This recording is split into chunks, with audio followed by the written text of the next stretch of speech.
everybody, welcome back to the WTF1 Podcast. It's the last one of the year. 2020 is officially coming to an end, and we thought it was a great idea to talk you through the 2020 season, but it's not just me, it never is. We have Tommy, the WTF1 founder, and Katy, the WTF1 editor. Both of you, thank you for joining me after Christmas. Are you feeling plump? Feeling festive. Yes. Yep. Yeah, festive is a good one. I loved my. Let's just stick with that.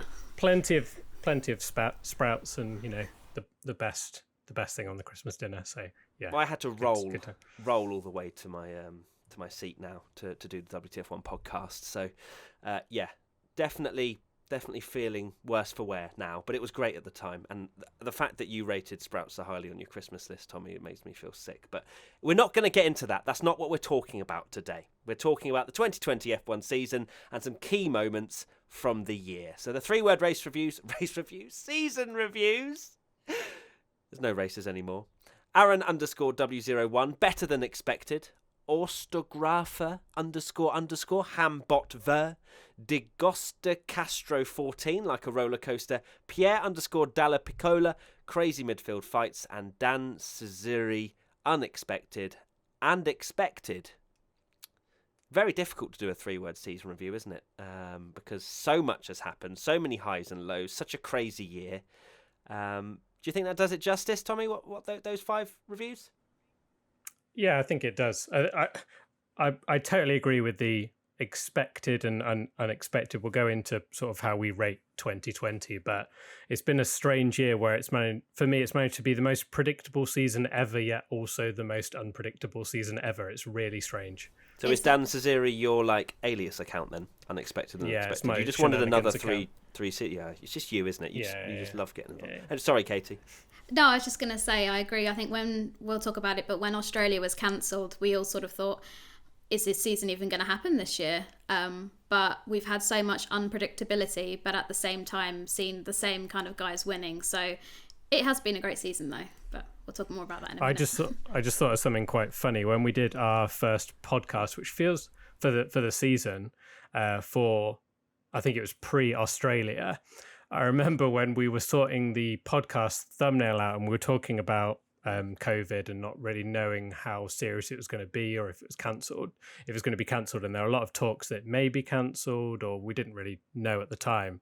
But I remember the thumbnail for that was a picture of it. We put an empty grandstand and saying, will the season go ahead? I think we did as our thumbnail. And I remember at the time we were like, is that too dramatic? Are we sort of being a bit ridiculous here? And then it turned out that pretty much was what happened in Australia. But then also dramatic because we had 17 races, which is ridiculous to even think. I can't believe we did. Yeah, I think that's been one of the main things, is that we're all completely baffled by the fact that we had 17 races this season. Obviously, we finished only a couple of weeks before Christmas, which is also unseen and unheard of. But Formula One did an amazing job. You can't take anything away from them on that side of things. Getting the logistics in place must have been one hell of a nightmare. But let's talk about the season. Was 2020 a great season? Aidan Underhill comes in with a question. Where does this season rank out of all the years you've been fans? For me, it's right up there. It is a difficult one. It depends what you measure your enjoyment of this season on. If you're measuring it on a championship fight, it's a low one. It's not a great season, and you don't enjoy it. And yeah, okay, we had some banging races, but overall, the championship context, which is the main thing, there wasn't really a story there. But how I see it, which is more about race by race, I'm a neutral as much as everyone thinks I'm not a neutral. I just want to see great racing.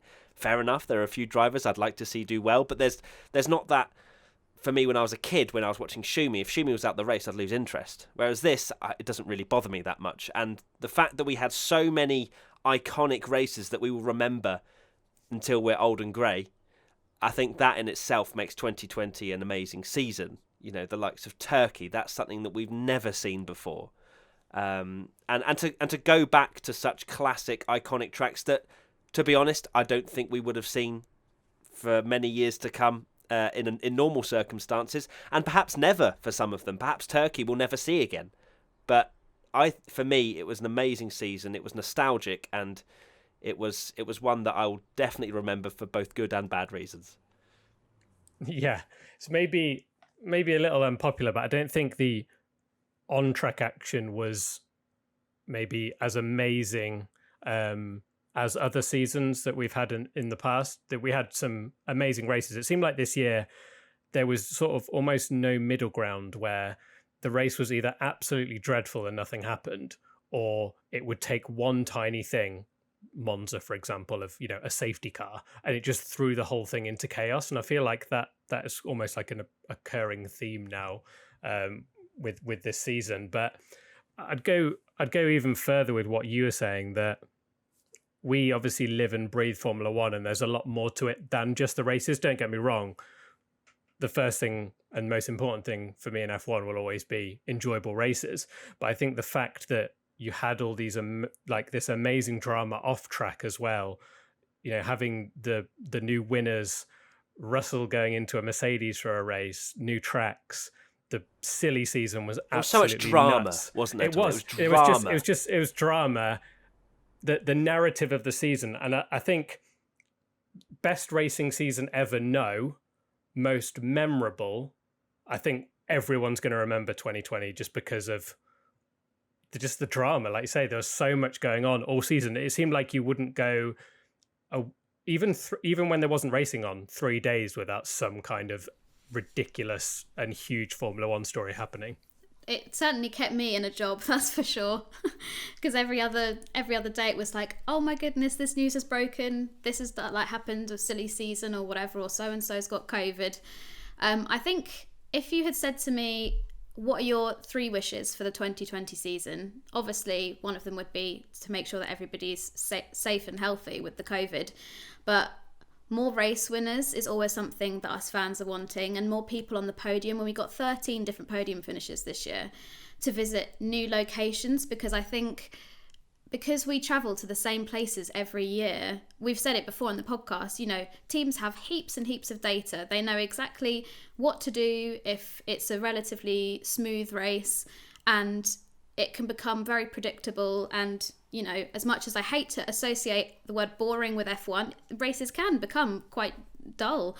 So to have these new locations meant that we didn't know what was going to be going into, a race weekend. Yes, we could probably guess that Hamilton or Mercedes were going to be dominant, but in some cases that wasn't what happened. And I think that it was great. And also I said on here, my other wish would be a good title fight, which I've put lol in brackets because that just didn't happen, did it? But overall, I think it answered a lot of prayers for fans in that, yes, the racing, like you say, the actual fighting on track, we didn't get these amazing overtaking battles at every single race, but there are so many good races and big highlights that have happened throughout 2020 that, in 10 years, 20 years, we'll look back upon and say, oh, do you remember in 2020 when we went back to, I don't know, Turkey, like you say, or we went to Portimao, or I don't know, we had these ridiculous races and crammed into such a tiny little schedule.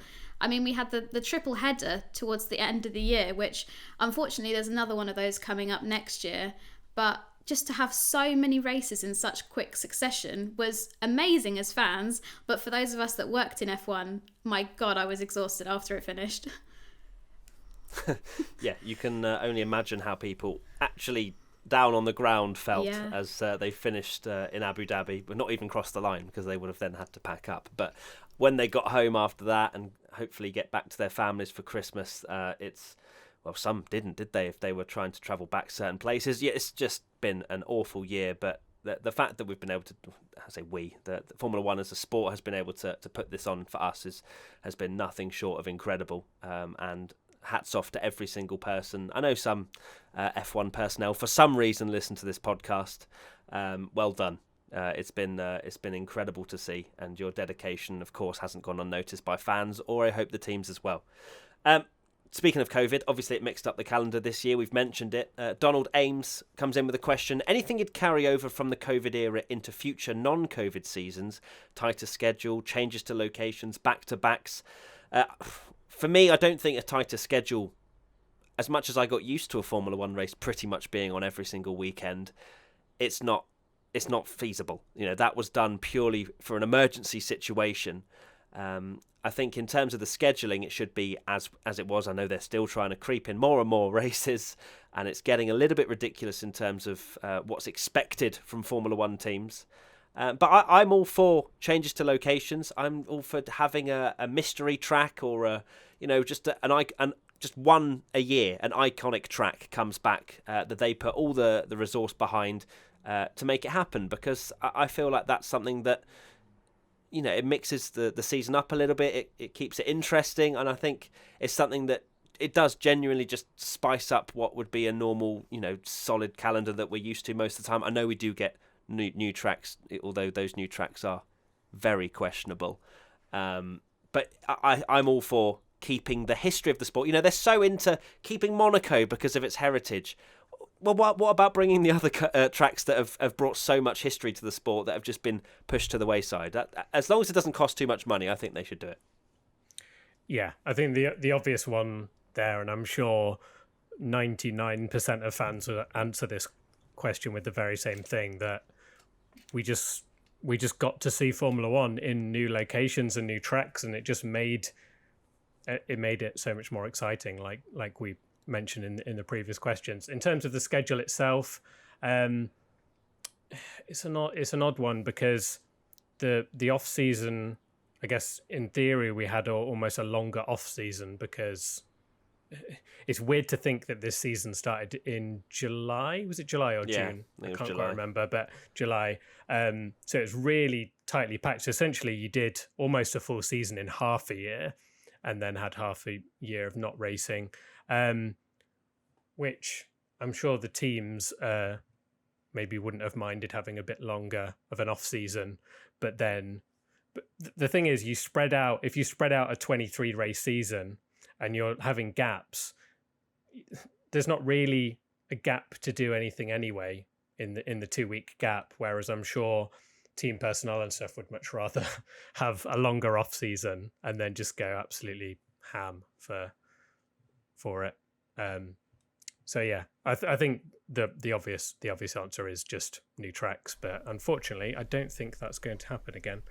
I think you're probably right, Tommy. Unfortunately, I mean, when the calendar got announced, I think they did the first initial rescheduled calendar, which was something like 8 races, because if you didn't know, F1 needed to complete 8 races this year to be, completed as a world championship, so they could crown a world champion, which would be in Hamilton. 3 continents, right?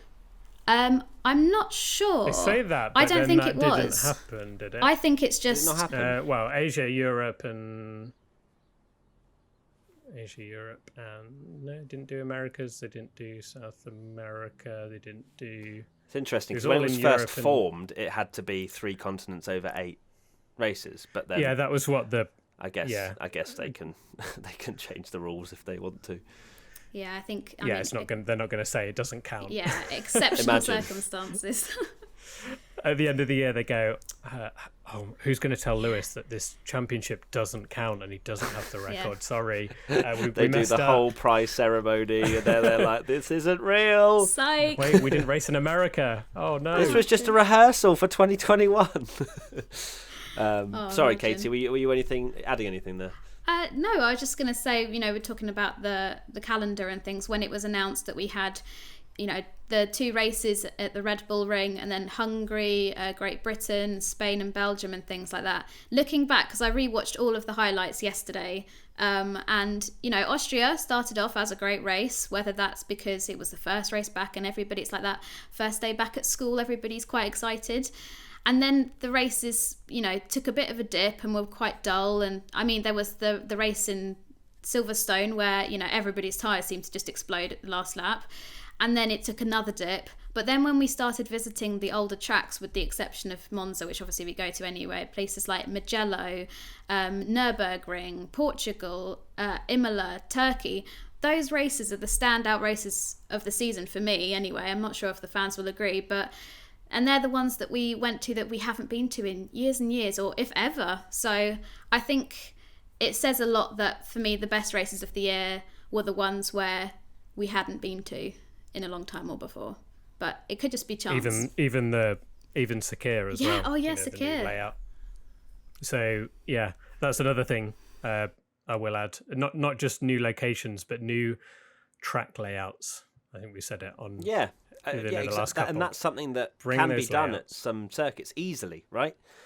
Paul Ricard, I mean, that is one of the worst races we've ever seen round there, and they've got about 15,000 different track layouts. Just try something else, because that's not working. And it just shows that we don't want it to become a farce. I get it. Like, we don't want to have Sakir short 7 times a year, because it is a bit of a lottery. But at the same time, we need to change it up, especially if a track layout is not proving to be great, like we mentioned before with the Yas Marina circuit. There needs to be a chat about it, whether there is or not. That would be behind closed doors, but I certainly think there should be, and I agree with you, Tommy, changes to the track layouts. Not massive ones, but just looking at problem areas of tracks, Catalonia, last chicane, and then just seeing what happens. I think that would be a good start. So let's cast our minds. Katy did mention it briefly there. Melbourne being cancelled and the new season opener in Austria, which feels like 4 years ago now. Mazraw_Parker says, how different would the season have gone in terms of Alex Albon if he won that first race in Austria and Hamilton not yeeting him off? No different. I think it would have just been very much a 0 to 0 thing, to be honest, where he would have got a win. But it wouldn't have changed, I don't think, his lack of clear understanding in how to make that car work. I know that there's elements of, but his confidence would have been high.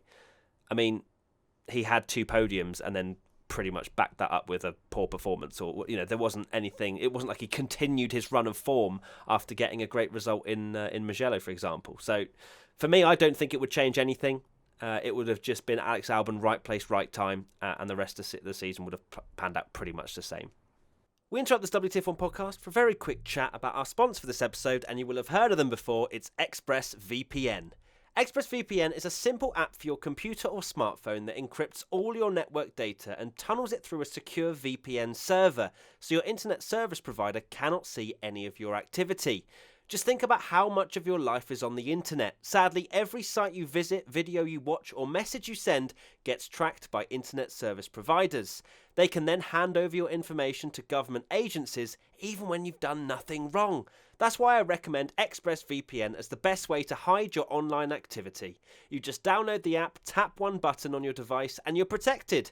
And ExpressVPN does all of this without slowing your connection. That's why it's rated the #1 VPN service by TechRadar and Wired.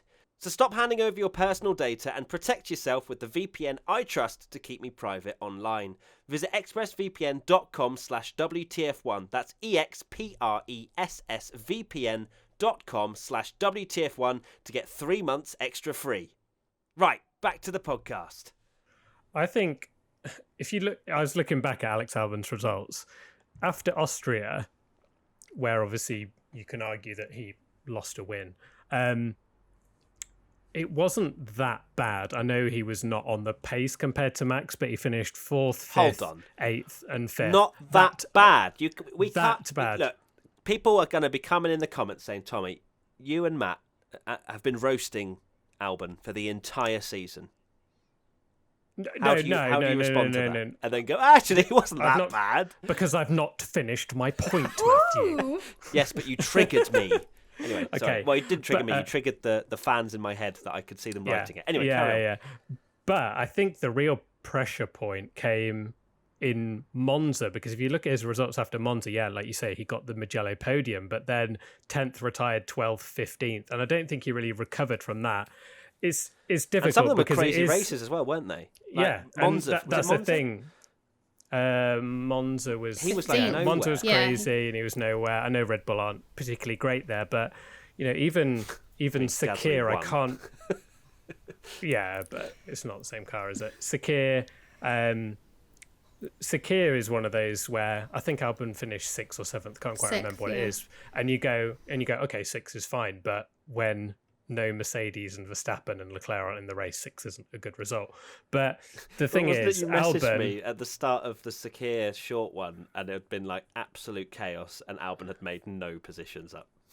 Because he started quite low. I think he... Was it the normal one? It was the normal. No, it was Sakir. Which one? It was Sakir. Yeah, he didn't make up any places with all the chaos at the start, which you're kind of like, surely that should have been where he went. But I'm slightly disagree. I think if Albon had won the race, because I'm still adamant that the move on Lewis was more Albon's fault than it was Hamilton's.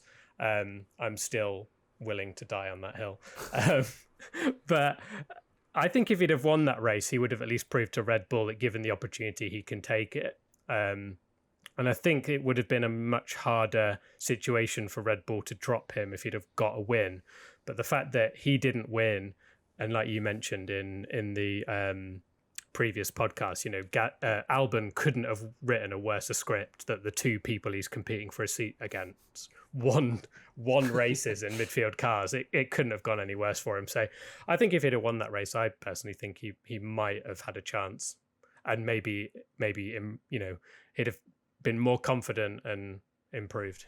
Yeah, I think with the race, I mean, getting knocked out when you could, like you say, argue that he was on his way to a win with 10 laps to go must be a real kick in the nuts. But he then, came back from that, and like you say, 4th, 5th, then 8th, 5th, 8th, 6th, and then it gets to Monza. And like you say, I think that's the point where his season just sort of crumbled away. But then you could also argue, like Matt said, that, looking at what Verstappen was achieving in that time, those results are still disappointing. But it's funny because I was watching back the season, like I said, yesterday, and there are some really amazing overtakes that Albon did in the season, and I think, I'll make a note of that.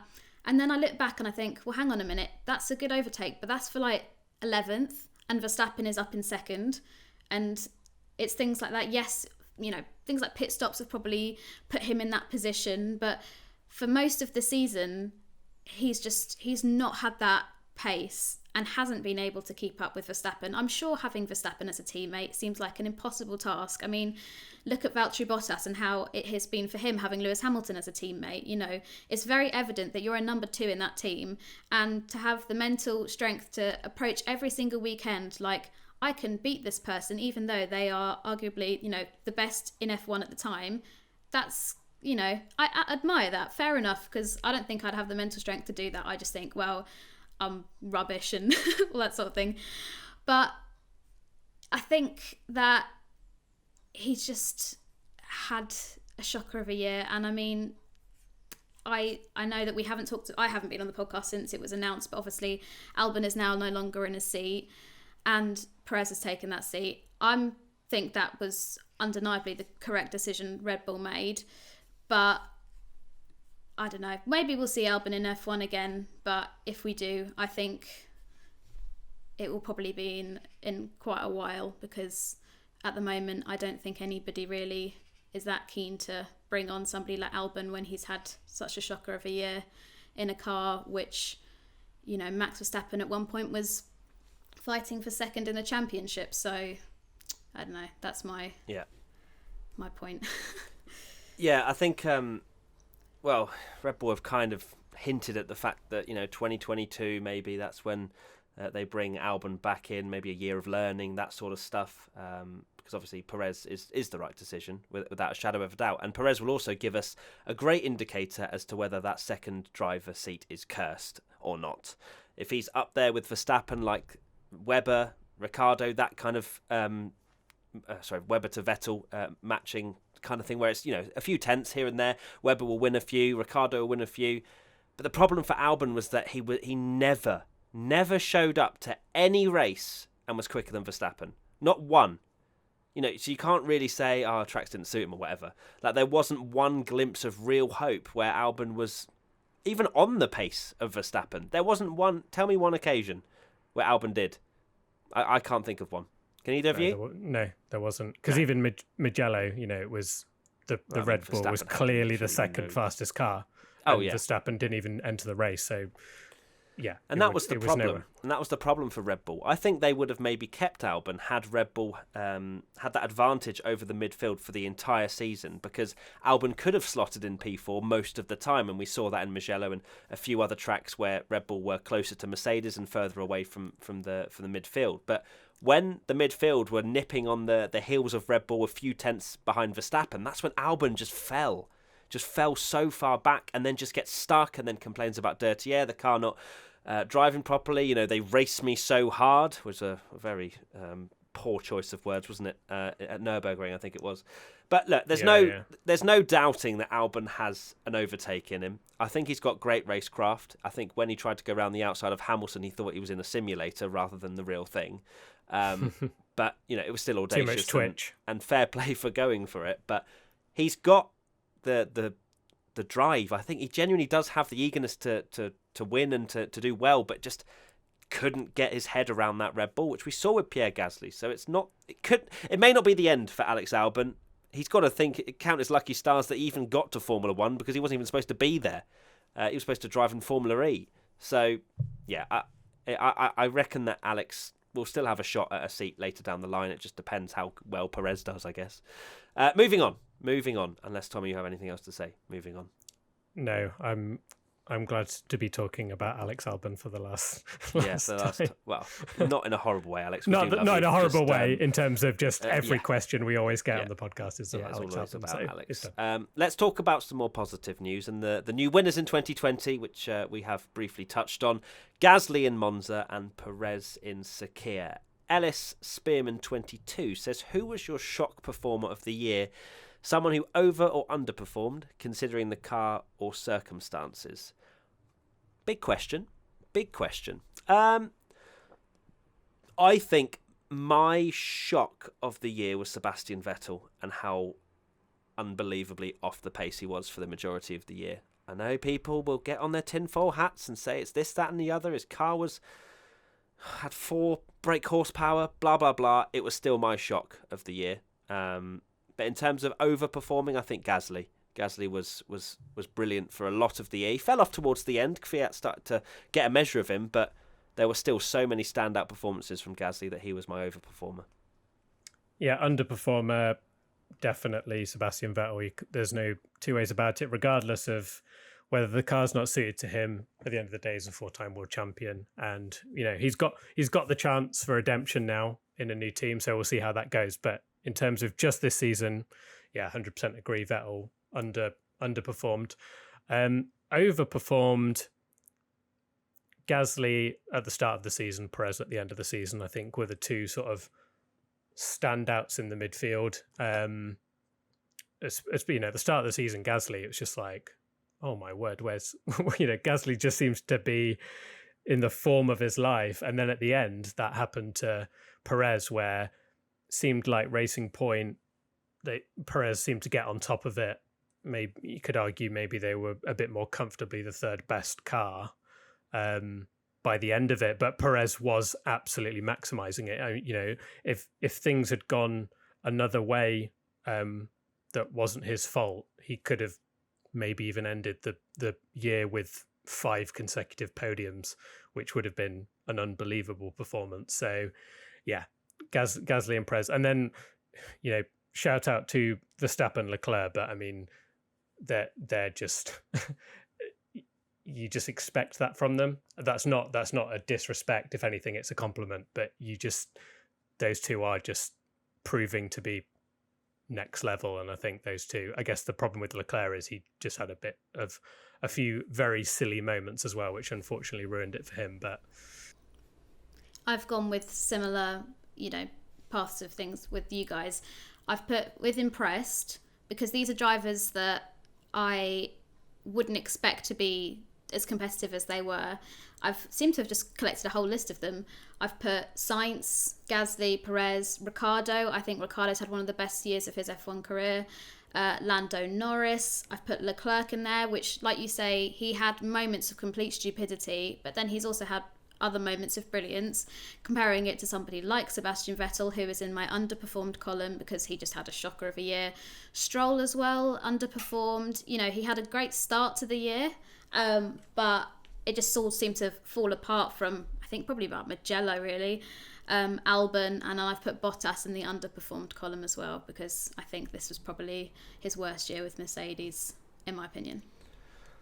Interesting. I probably wouldn't have put Stroll in the underperformed just as a general look at his whole season. I think, it was disappointing, but then he's set some very high standards for himself, being 4th in the championship going into Mugello. So A bit harsh, I think, Katy, but fair enough. It's your opinion. Well, I did just shoot it down. But look, we can agree to disagree, right? Lovely. There's me coming to Stroll's rescue. Who would have thought? Yeah, I think Stroll was extremely disappointing at the end of the season, despite his pole. But yeah, I think that the start of the season, you need to see more of that. I think it's a worry for Racing Point and Aston Martin that they've essentially got two drivers that at the end of the season were really, if you look at a form guide and the two drivers that haven't been performing well, you'd say Stroll and Vettel. So it's their chance to sort of, they need to sort of come back fighting and be doing what Perez was doing in that car. Hopefully with a new name above the door as well. That might add some extra motivation and they can come into 2021 all guns blazing. That's what we want to see. Let's see. It's going to be an interesting pairing, that one. Very excited to see who comes out on top. I hope it's Vettel, just for the sake of his legacy. But let's move on. We've pretty much spoken about the new tracks that came into the calendar. Takumi GSR says, which of the new tracks of the 2020 calendar would you like to see return on a regular basis? All right, let's do it this way. Mugello, Imola, Nürburgring, Portimao, Turkey. If you had to pick one, what would you choose and why? My one would be, I've put myself on the spot, but I'm going to go with Turkey. And because it's mental, even though we will not get the track surface like that again, I just love the track, really glad to see it back, and the fact that there was just chaos just added some extra amazingness. Yeah, I've gone for two. Portimao and Turkey. Yeah, I can't decide. I guess if you've gone Turkey, then I'll say Portimao. But I feel like Turkey, it was a really good race, no doubt. One of the best of the year. It's a shame because I would really like to see another race at Turkey where we get to see it in the dry in all its glory, where people are going flat out, and we get to see another race like that. But Portimao, I think, is so well suited to modern F1, and it just showed that it's just the better Barcelona, as we said at the time. Well, guys, you're going to love me because I've gone for completely the opposite, which seems to be tradition on this podcast now. I said I like them all. Here we go. Right.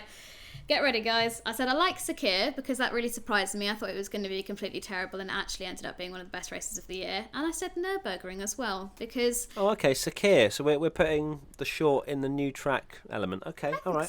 Half new. Yeah, it can. Yeah. Half new. I kind of forgot about that, to be honest. And I also said that tracks like Nürburgring had more consistent action than somewhere like Portugal, which, I mean, had one of the best opening few laps to a race we've seen in years and years and years.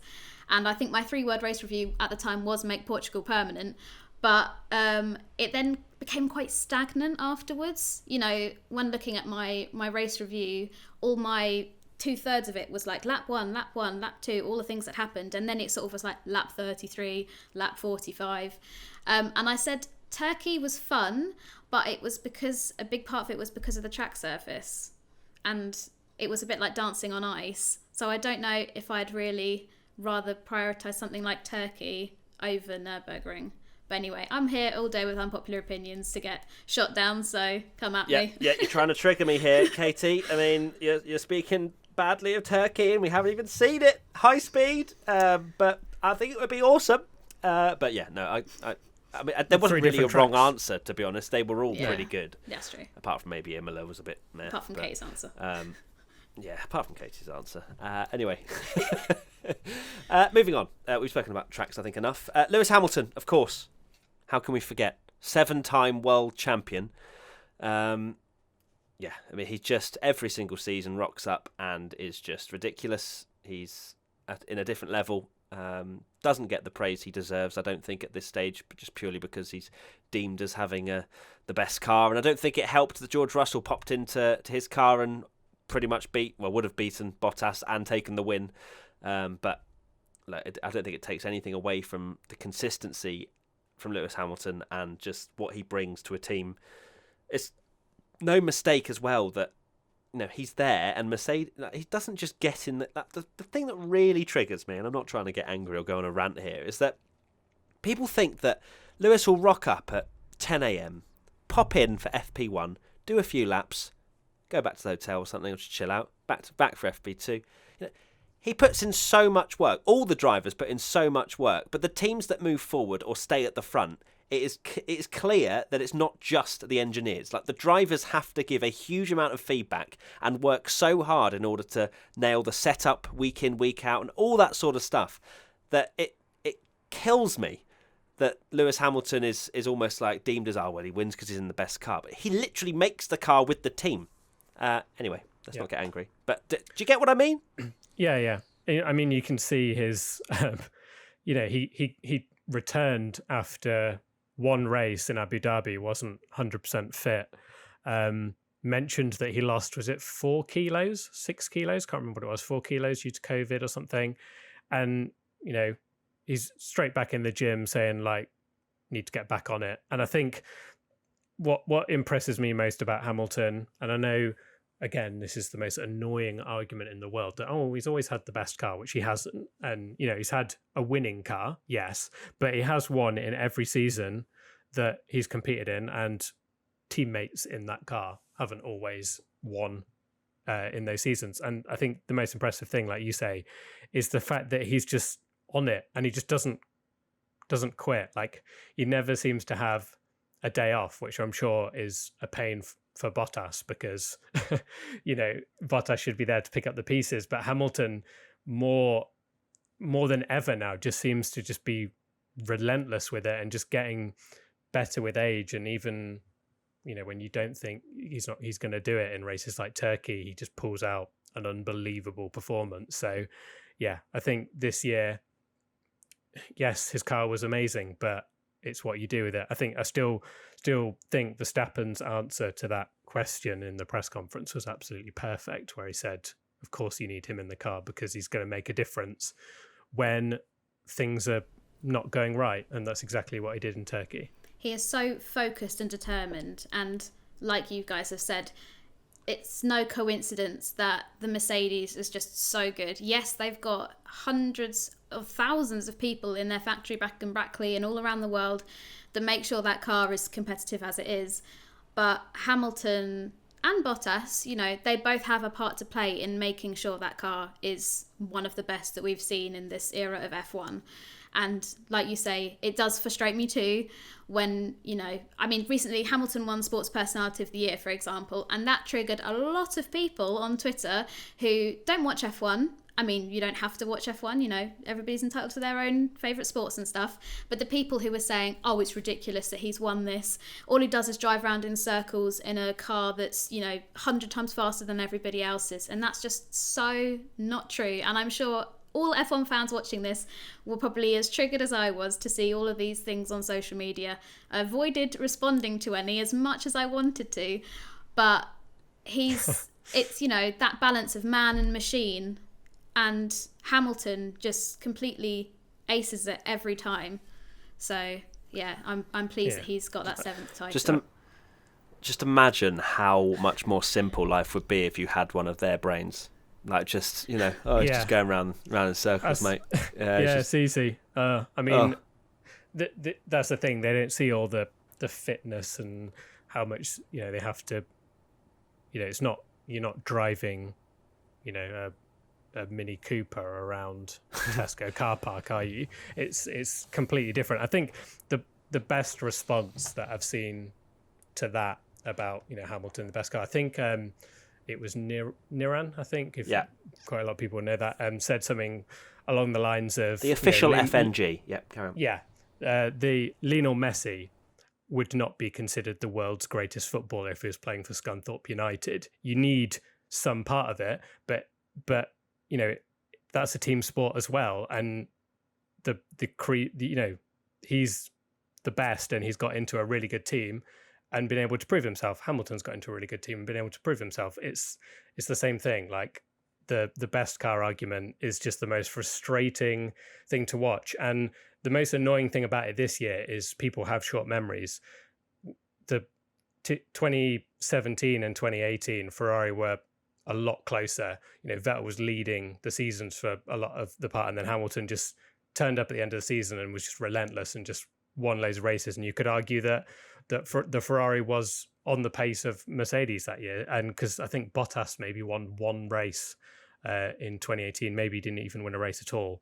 So yeah, people are just using the 2020 Mercedes as a way to sort of diminish all his other achievements, which is not right. What have we got next? Oh yeah, question. A.O. Modamola has asked, as Hamilton eclipsed Schumacher records, do you see him as the greatest driver? Oh, I'm not going to open this can of worms. I'm really not. Of an era, you can say, you can judge, right? You can say in Schumacher's era, Schumacher was the best.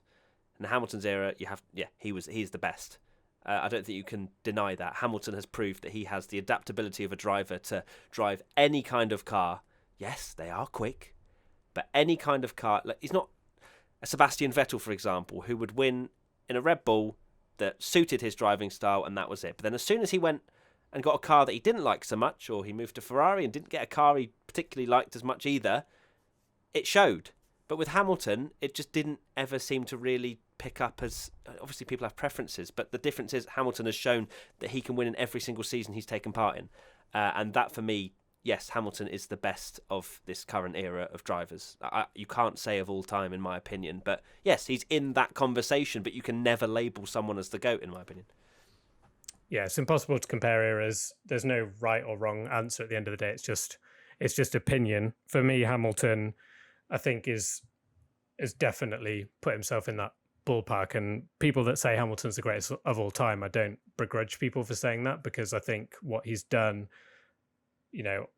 on track and off it as well. I think we've not really gone into this too much, but the stuff Hamilton's doing off track as well, like launching his own, committee and trying to get more people into the sport and make it a more diverse sport. He's done so much in the sport whilst somehow not being distracted by it all and being absolute, relentless winner at the same time. So I think for me that puts him on, an even greater level. And I think it's only really when Hamilton retires, I think people will, certain people anyway, will give him the credit he deserves. Say 20 years time, when there's someone new, there'll be so many people on Twitter going, oh, well, this guy's nowhere near as good as Hamilton was. It would just go on and on and on. And that is just how F1 works. It is a cycle. I think Hamilton is also a very different kind of driver to somebody like Schumacher. Schumacher could be quite hot-headed, quite controversial on some occasions on track, whereas Hamilton seems to just get into the car, drives fast and does the job. As much as that sounds like I'm now fueling the people that says Hamilton just gets in a car and drives circles, but we move. Reliability has also played a massive part in Hamilton's process of being where he is. He's also avoided causing himself to crash out as well, which is, I'm not just saying Hamilton's only got the 7 titles because he's in a car that never breaks. But I think you're right in saying that he's undoubtedly one of the greatest of our generation, if not the greatest. But as you said, F1 is a sport that has got so much history, and because it is that man and machine balance, the machine part of it is always ever changing, always modifying, and it's so difficult to make a fair comparison on the human side of things. Obviously you can look at driving styles and things like that, but there's always going to be, the reliability or choosing the wrong car at the, I don't know what I'm trying to say. You know what I mean? Like choose the wrong car for your time of career. Like look at Fernando Alonso, for example. He could have probably had way more titles if he had not made the decision to jump from team to team and sort of pick the wrong places to go. Burn every bridge he's crossed. Yeah, exactly. Yeah, exactly. So I think it's a difficult one, but I do think that Hamilton is one of the greatest of all time in F1. Yeah, there you go. People love to get our opinions on it, and we always balance on that fence. What happened to Bottas? Let's briefly talk about this. I don't think it needs a huge amount because it's pretty clear to see that he just didn't turn up. Row_183. What happened to Bottas this season? No doubt he is a quality driver, but is it his bad luck or Merck restricted him with strategies? okay, yes, he had a few times where he asked for a certain strategy and Mercedes went, no, that's not how we do things. And then Hamilton ended up doing things that maybe if Bottas had tried, I think it was in qualifying, I can't remember which track it was, where Hamilton went out 3 times and got pole in Q3. I can't remember off the top of my head which one it was. But although Bottas didn't want to go out then. That's what I mean. And that was something that was highlighted, but when you actually look into it, you go, well, actually, that wasn't quite the same thing. But Bottas just wasn't there. He wasn't in the fight as much as he always starts strong. Every year. I mean, what is it? Like, does he just run out of porridge after round 1 or something? I don't get it. But yeah, it's so funny. It's just a very curious thing. Bottas, I think, has now got to the stage where he doesn't believe he can win. Maybe coming into Mercedes, he thought maybe he had a chance, but I feel like his confidence has been knocked pretty much all the way to number 2 driver now. And I don't see him challenging Hamilton at all next year. Hopefully it's a jinx. But now that I've said that, it probably won't be, and it'll come true. But yeah, he just hasn't been there. He hasn't been consistent. He's never been consistent enough over a season. As much as I get my hopes up, I'm like, come on, Bottas, this is the year we're going to get a championship fight. You're the only one that can give us a championship fight in that car, please. But then he, gets beaten by George Russell, or would have been. But yeah, it's just such a weird situation, and it just kind of sums up that Bottas doesn't have the minerals to beat the potential greatest of all time.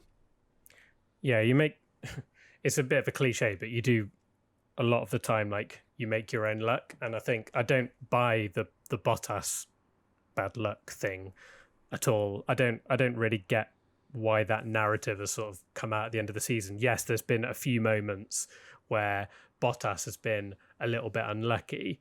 A few thousands behind Hamilton in qualifying is mainly the thing that people are I guess alluding to, right? Say like Imola, where finally he got ahead of Bottas and then he ran over a Ferrari wing and it damaged his car. But at the end of the day, Bottas finally got ahead of Hamilton, and Bottas got ahead of himself.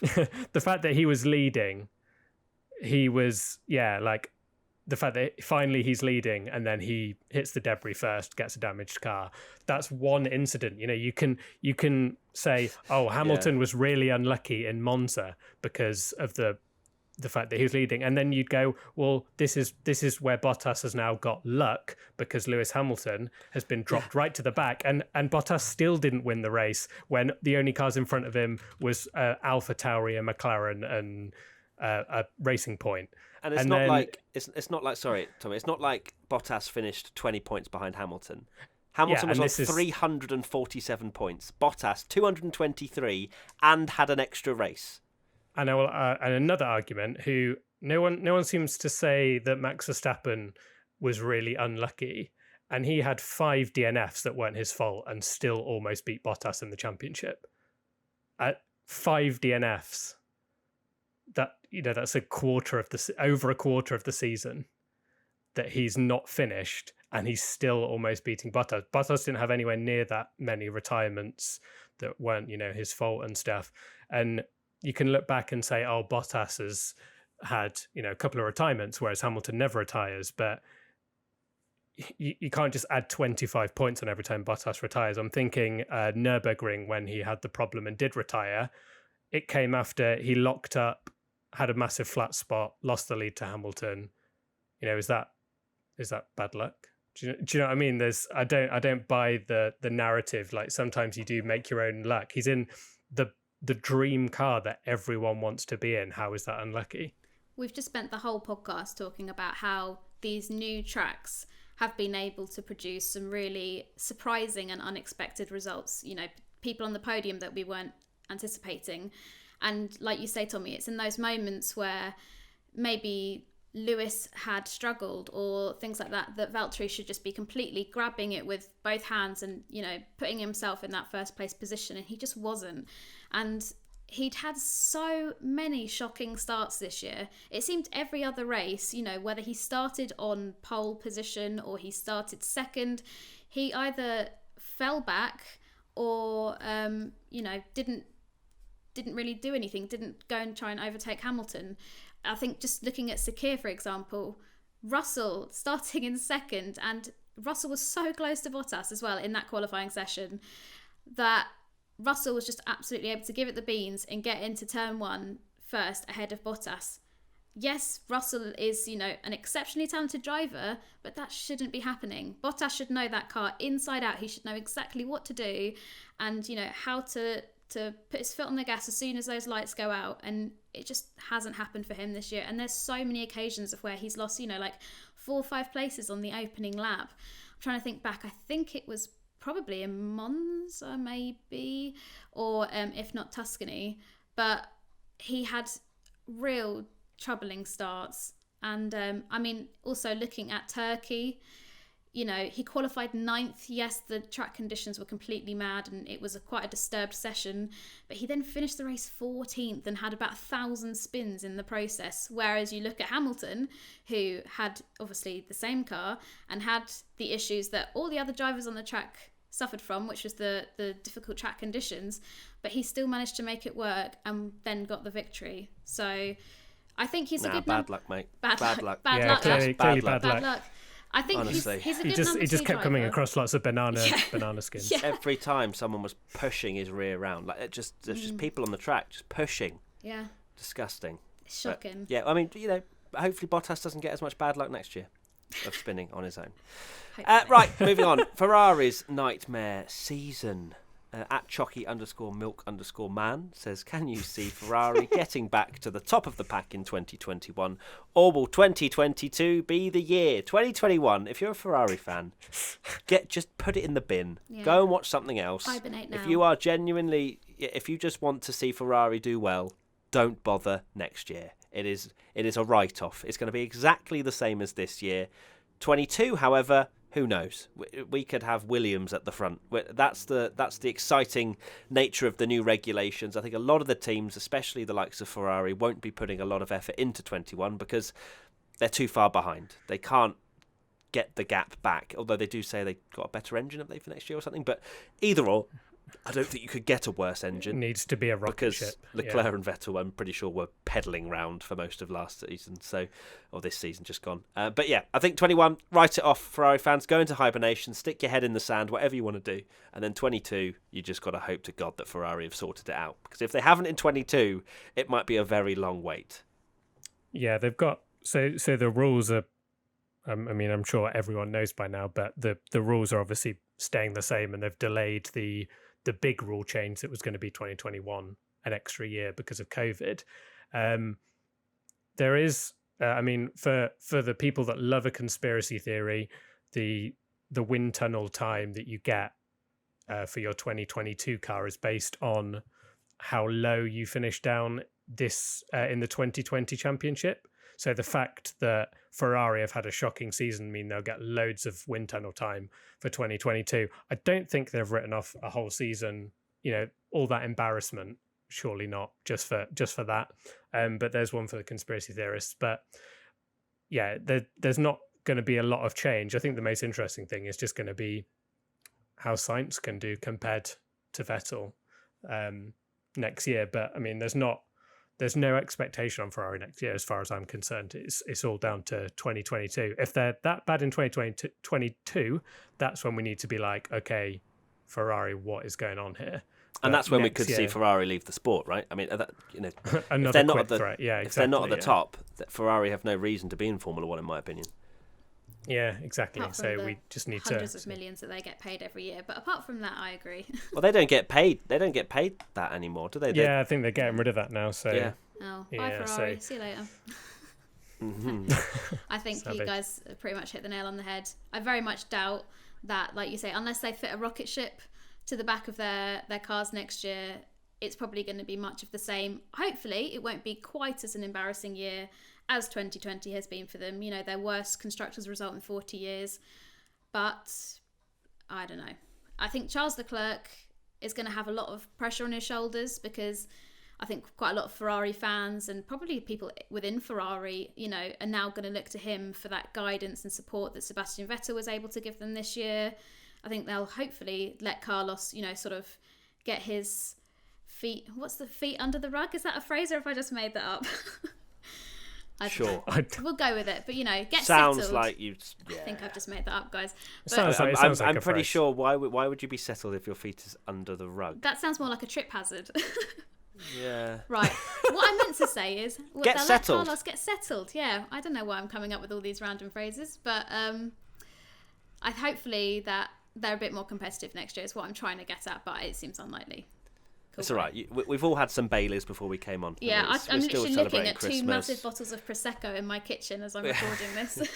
We don't know where we are really, do we? Let's be real. We're not drunk, by the way. No. But yeah. I mean, to be fair, who cares if we were? It's Christmas. But yeah, I think that sums up pretty much Ferrari and their hopes and dreams moving forward. Best and worst races. Danny 87 King asks, best and worst races of the year? ? Oh, God, I've got to do that on a whim, have I? Okay. Best race. Oh, that's so difficult. Oh, my God. I'm going to say Turkey was one of the best ones. Was it the best? Probably. Yeah. Maybe. It's really hard to in terms of judge. Chaos, because there's so many different ways you can judge it. Yeah, because Monza, I'd argue, wasn't wheel-to-wheel action incredible, but it was just so exciting because it's been years and years and years and years since we've had anyone other than Mercedes leading the race, and or someone quite random with the chance to win a race. So it was so exciting, and then the fact that Sainz was closing him down, but realistically there wasn't actually loads of wheel-to-wheel action. Yeah. And my worst race is Spain. Okay, my worst race is Abu Dhabi. Just I know it's like fresh in the mind, but I think it's just because I think it made it worse as well because of how good Sakir was. It was like, oh my God, what a season! This is the best season ever. And I love how you're saying that when Verstappen won. Yeah, I think I forgot to mention that in the podcast. Verstappen won, and I felt nothing. That's how bad the race was. Shocking. Yeah, I've said my 2 favourites were Monza and Turkey. If I had to pick one, I'd probably say Monza. And then boring. There are quite a lot. Spain, Russia, Abu Dhabi, Hungary, Syria. But yeah, I think that's the thing. It's I feel like it's a proper half and half season where you could list like half the races dreadful, half the races amazing. Seems that way. And we didn't even go to Paul Ricard. I know. What a shame. Can't win them all. Imagine. I know, such a shame. That was definitely going to be the best race, isn't it? Oh, no. Right, okie dokie. Let's turn our attentions to ABCDF1, the favourite part of everybody's evenings, mornings, afternoons, whenever you're listening. The legendary TuneFix2 on Twitter has done another table. If you're a resident member of the WTF1 podcast, you've been around for a long time, you'll know that TuneFix2 has done it in previous seasons as well. And the average scores for drivers we've got in right now. And the winner of the whole season was Nico Hülkenberg, which I guess is a little bit skewed. So I'm actually going to just remove him completely, unfortunately. Sorry, Hulk, you did great, but come on. Finally gets on the podium. Yeah. So the list was Lewis Hamilton with 5.13. So 5 is an A, right? I guess go based on the column on the right, which is 8. like it gives you an A, and then it's like a grade from 9 being the best A to 1 being a rubbish. So 9 is the top of an A, 1 is the bottom of a grade. Okay, cool. So Lewis Hamilton, like A6 is like an A star and a half. Wait, what? An A and a half. No, so like A star and a half. Yeah, so he got an A. His average was an A. Why would you say A star and a half? That's even more confusing, Tommy. That's wrong. Sorry, an A and a half. Listen, I'm glad Tommy's here not we go. marking my GCSEs. 9 is the top of a grade, 1 is the bottom of a grade, so that'd be a B- or an A, B+. Right, okay, so Lewis Hamilton, A6. Max Verstappen, A3. Sergio Perez, B9. Carlos Sainz, B9. Lando Norris, B8. Daniel Ricciardo, B8. Pierre Gasly, B7. Charles Leclerc, B5. George Russell, B3. Valtteri actually goes down to 0. Valtteri Bottas, B0. Pietro Fittipaldi, B0. Lance Stroll, C9. Danny Kvyat, C9. Kimi Raikkonen, C7. Esteban Ocon, C6. Kevin Magnussen, C5. Jack Aitken, C5. Romain Grosjean, C3. Antonio Giovinazzi, C3. Sebastian Vettel, In 21st place, if we count Hulkenberg, 20th if not, C2, Nicholas Latifi C1, and Alex Albon D9. Oof. So he was the only man to Scathing. finish in the Ds, unfortunately, Mr. Alex Albon. We won't get into that. We won't bash him anymore. We know the reasons why he got those grades. Whether you agree with them or not, we don't really care. But I'm sure you'll let us know either way if you do agree with that. But I think our power rankings, or our ABCDEF1 was actually quite similar to the power rankings for F1 most weeks. So no complaints. Yeah. We're not talking rubbish. Okay, thank you so much, TuneFix2, for that. We now get into the final part, which is our top 5 drivers of the year. In order. Now, okay, brilliant. Okay, so Tommy, you've changed that now, because originally it was our top 5 drivers of the year in no particular order. Now we're doing in order, are we? Oh, are we doing it in order? No, we didn't have to do it in order. I just thought, okay, just because I think that throws another element of angering people listening to this. You know what I mean? Okay. Yeah. You know what I mean? You thought I put Verstappen as my top driver of the year. Come on. I thought you did, to be fair. I didn't say that because now people... anyway... My top 5 drivers of the year, in no particular order, are Verstappen, Hamilton, Perez, Gasly, and Sainz. Tommy. Right, I'm not going to be a bottle job, but also a bit of a bottle job. So I think that the driver of the year quite easily is Lewis Hamilton. Then the second best driver of the year quite easily is Max Verstappen. And then for third place, I found it extremely difficult to decide between Perez, Ricciardo, Sainz, Leclerc and Gasly. And I think that, to be fair, reflects in the ABCDEF1 rankings where they're all extremely close. I'm going to go Perez, Ricciardo and Sainz. Okay. Katy.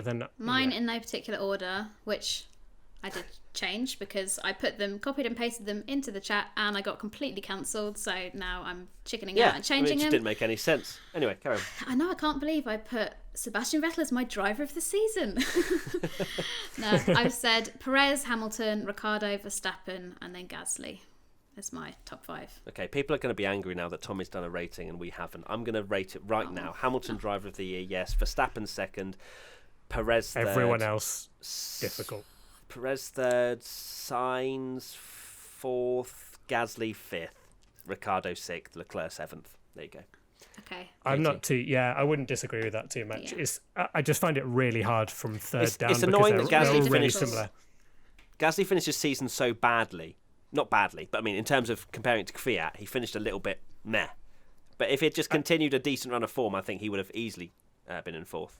But yeah, I think if you flip, it's quite easy to remember like how the season ended. If you flip Gasly and Perez's wins round, we'd all be lauding Gasly. Yeah, so true. I think.